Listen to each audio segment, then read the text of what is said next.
Lecture 20 Organizations Should Learn to Fail Intelligently, Part 2. 3. Analyze the reasons in depth. I just discussed the second attitude of organizations towards failure, encouraging the reporting of failures. However, simply reporting failures is not enough.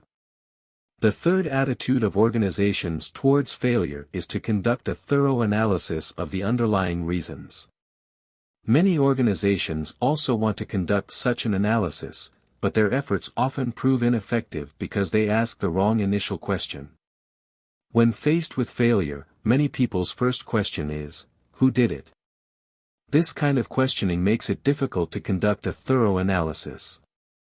When conducting a thorough analysis of failure, the first question should not be, who did it, but rather, what happened? Following this, the next question should be, why did it happen?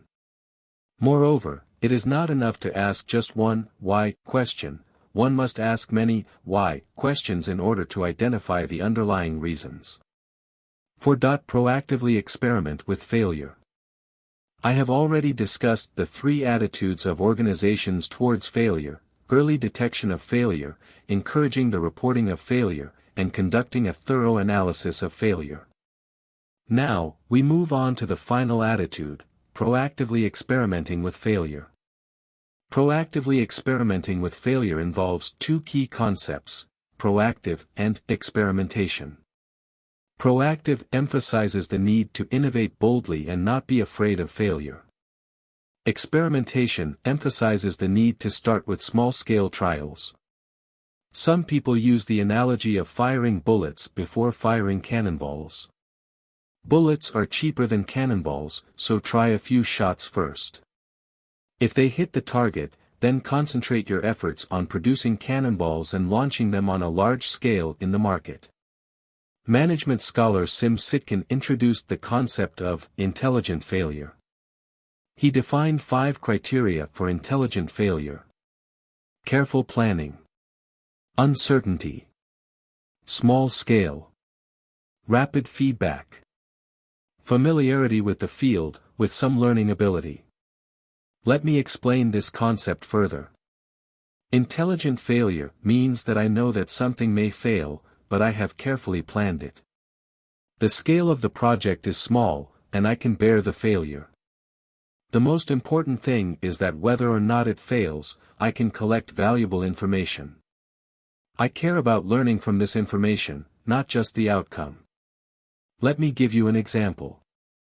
There is a large bank in the United States called Bank of America. Once, Bank of America tried some innovative services and expected a failure rate of 30%. However, the actual failure rate was only 10%. Isn't a low failure rate a good thing? Not necessarily. Why was the failure rate low? After investigation, the senior management found that the frontline employees' compensation was tied to sales. If they promoted innovative services, sales would not increase immediately, so frontline employees were not willing to recommend innovative services to customers. What did Bank of America's senior management do? They adjusted the compensation system for frontline employees, hoping to increase the failure rate.